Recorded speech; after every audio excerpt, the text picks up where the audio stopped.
nhớ rồi tàn cho ý trong phơi dư thế ý trong này chụp gì nữa là nó dễ khó tiền sản xuất trả tu sửa thế trong trà hay khó sản xuất mình nó dễ từ con nia ta muốn cho là anh tại bóc cử tới khi chỉ ở đâu sai này tầm thấp có rèn dành này tầm to tao ra tròn này khỏi chăm mồm mình chỉ thì thao con này một cái gì sáng thao sẽ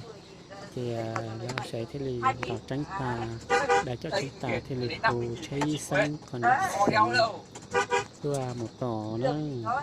một tỏ này tôi một đại sáng nữa chèo bé con này tôi rõ khó chế tôi một thế bé tôi áo bé lên đèn nữa bé áo bé lên đèn đòn tôi chèo còn là mua với khó sọt xì đó nó sáng nó chơi tới chụp nó kia trong nó cho con nhà xã đại tiền chế tí cha chế nó cho xuống mình nhuận nó nên chúng ta khi gì chỉ cho những từ trên nền tảng này chỉ định đi qua nên cho anh nhưng mà ngoài chế này một cái suy nghĩ theo nhưng mà ta cho đầu xin nó cho mùa cái khó chờ khó ra nó trà họ mỗi chỉ rằng còn tỏi chỉ sao sao dù ta chỉ nói chút có thế chỉ một tình trạng chính xe là sao nhịp trả xin chờ xin là một thằng bạn sẽ được cho chiếc xe sẽ được kia chờ nó sư thì thường tí nó một cái hỏi nha một cái xe chỉ sư thì như họ nó sẽ rồi chặt nhá họ giống như chặt rồi chặt nhá rồi cho nên là cái gì xe cho thằng Nam thì là anh sinh đi từ đây thì ông Nam đi từ đây đang lên đâu là đủ xe cho thằng Nam thì thằng Nam có khoảng 500.000 thì là anh sinh cầm cái 500.000 đổ vào cái tủ cái đi sợ đang đi thì hết xăng ông Nam đi kiệt thành thế rồi như là xuống cái nơi là cũng bảo đi qua được Văn Lý thì anh Nam đi lên tận Hồ Nam xuống kia thì anh sinh bảo là tính cả cho thằng Hùng 500.000 vay của nó thì sang còn lâu đi là số cái nơi bọn em tiền thì tầm 500.000 nó cho anh đưa lên 500.000 hơn đưa phải 500.000 em đi bằng cơm đấy phải như tao như nào bây giờ mình đi anh năm này cái mẹ sang năm mình đi nhiều mà em chỉ cần đi xe đéo có một chai nước là uống luôn giờ mày biết à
gần cái cơ quan cái khoảng 8 cây như thế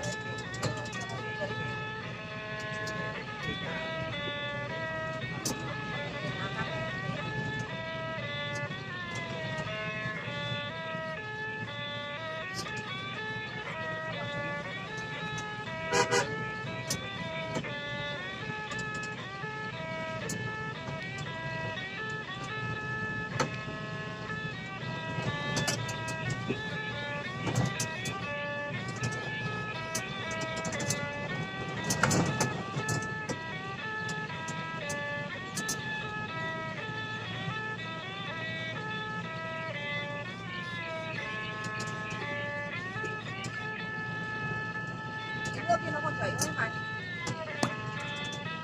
Này. Dạ. Đi nước lên không thấy không? Nó chạy từ từ đó. Nó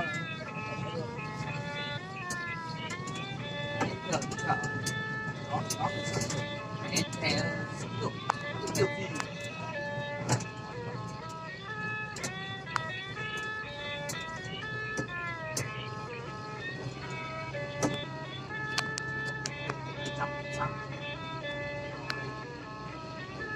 Bảo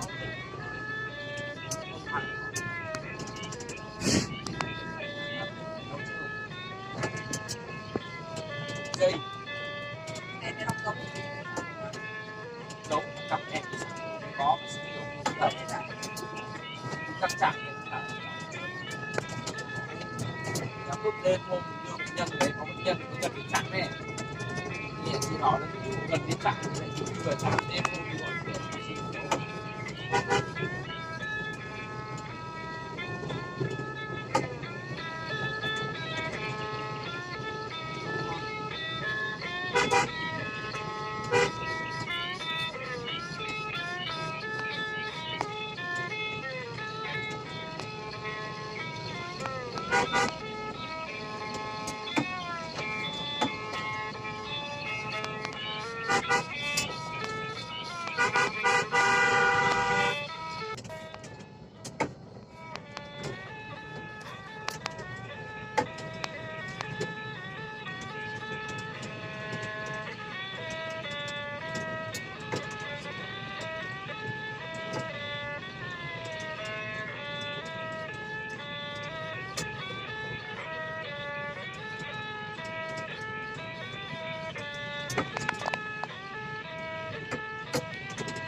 lý đổ sập bóng đầu tiên cũng phải cái chỉ gà một tiền ra nhé lạ không giờ 300.000 đồng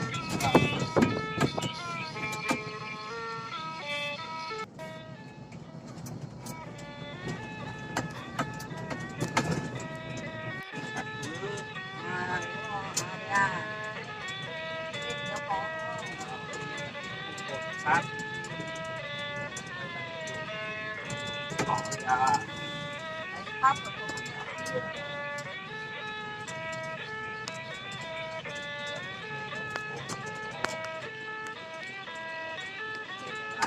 đắt cho nó thuê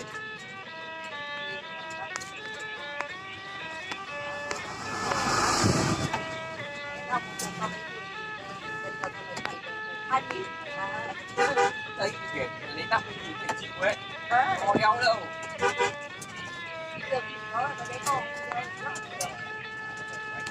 học lắm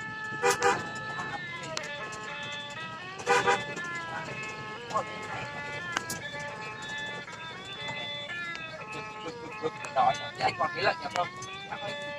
Anh nói thật anh nha, mẹ cả có đổ 1 triệu của em nói với anh đổ 1 triệu nha, thằng Hùng nó bảo nha, đi xe không còn tí xăng nào nha, vay nó 500.000 đổ ở trên Đồng Văn này, đi hết 500.000 xuống Hà Giang, lại xuống Hà Giang đổ 500.000 đi lên Đồng Văn, đúng không? Tìm luôn thì Hùng gọi em chịu luôn, hiểu không nào? Đi xe chai nước thì có Hùng gọi đấy. Bắt đầu là ông thay nhau mua vay thì nó ông đến về dưới kia ăn cơm thì em không có tiền có 500.000 vay em bảo anh giải 500.000 xong thì em trả tiền cơm, nên là đưa 500.000 cho em trả tiền cơm. có vay có là Không phải thằng Hùng này nó có 500.000, hiểu không? Thì là hôm đấy là ông xin đi, thì ông xin đi thì là ông xin bảo thằng cầm tiền, nhưng mà thứ kia là đổ thì xe cho thằng Nam,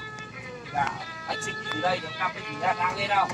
là đổ xe cho thằng Nam thì thằng Nam phải trả 500.000,